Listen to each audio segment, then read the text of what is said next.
ओम नमो भगवते वासुदेवाय। बोलो विष्णु भगवान की जय, लक्ष्मी माता की जय। बंधुओं, आज मैं आपको कार्तिक मास के 19वें अध्याय को श्रवण कराने जा रही हूँ।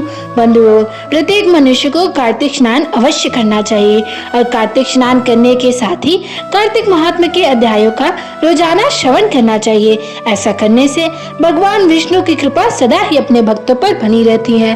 बोलो विष्णु भगवान की जय। हमारे प्रिय मुरलीधर को प्रिय है एक विशेष मास जिसका नाम है कार्तिक मास। श्री विष्णु मम हृदय में प्रेरणा करने वाले नाथ, लिखो महात्म कार्तिक, राखो सिर पर हाथ।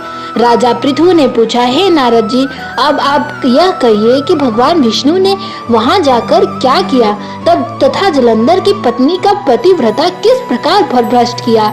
नारद जी बोले, जलंधर के नगर में जाकर विष्णु जी ने उसके पतिव्रता स्त्री वृंदा का पतिव्रत भंग करने का विचार किया। वे उसके नगर के उद्यान में जाकर ठहर गए और रात में उसको स्वप्न दिया।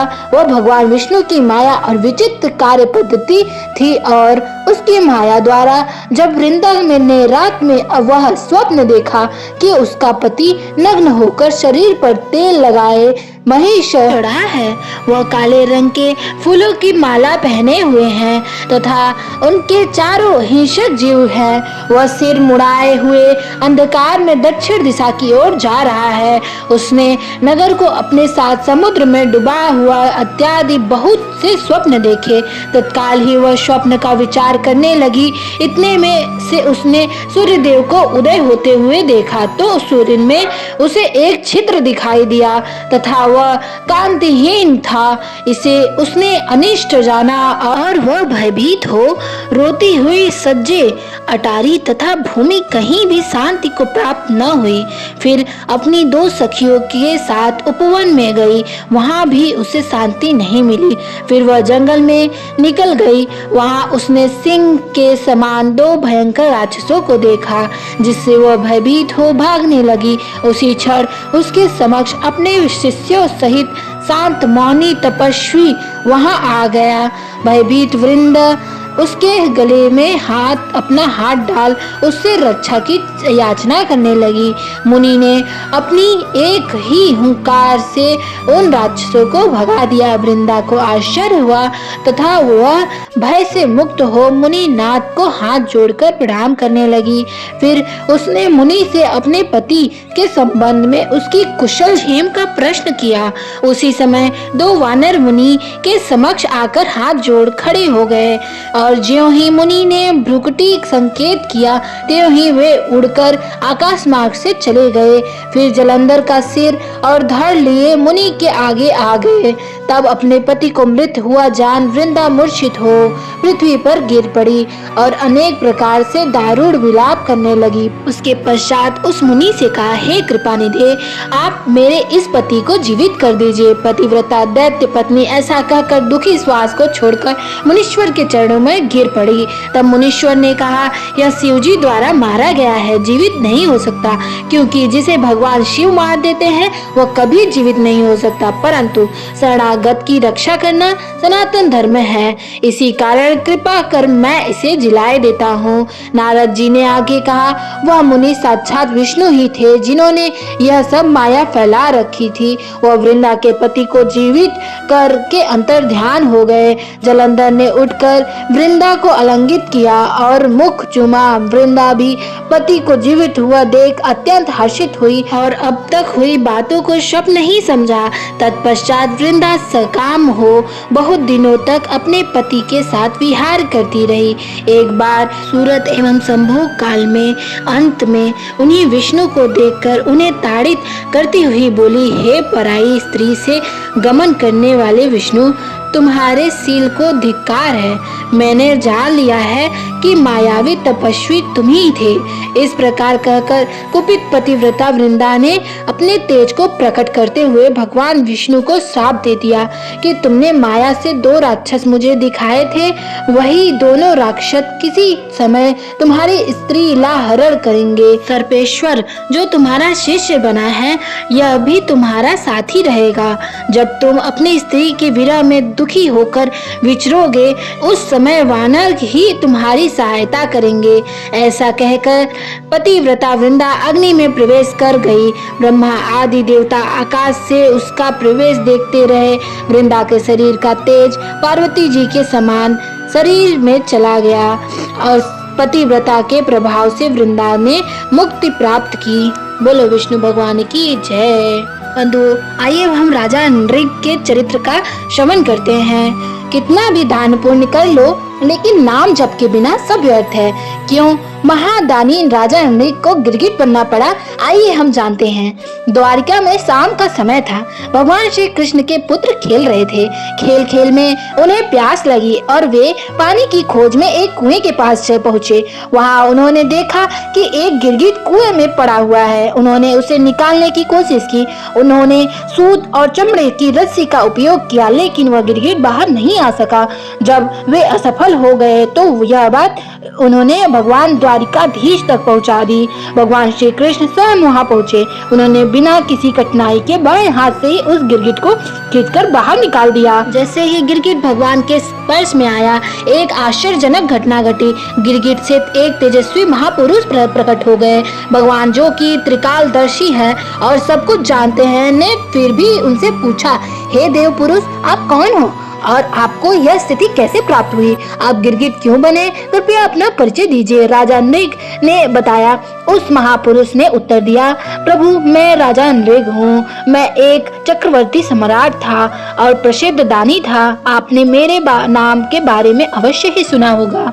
मैं आपको अपनी कहानी सुनाता हूँ। राजा नृग ने बताया कि प्रभु, मैंने अपनी युवा अवस्था से ही अनेक दान किए। मैंने असंख्य गायों का दान किया और वे सभी गायें दुर्धार, सुंदर और सुसज्जित थी। मैंने न्यायपूर्वक अर्जित धन से इन गायों को प्राप्त किया और उनके सींगों में सोना तथा खुरों में चांदी लगवाई। मैंने इन्हें वस्त्र, हार और आभूषणों से सजाया और उन्हीं सद्गुणी तपस्वी विद्वान ब्राह्मणों को ध्यान दिया। मैंने पृथ्वी, सोना, घोड़े, हाथी, कन्याएं और अन्य बहुमूल्य वस्तुएं भी दान की। मैंने यज्ञ किए, कुएं, बावलियां और धर्मशालाएं बनवाई, लेकिन एक छोटी सी चूक मेरी पूरी दानशीलता पर पानी फेर दिया।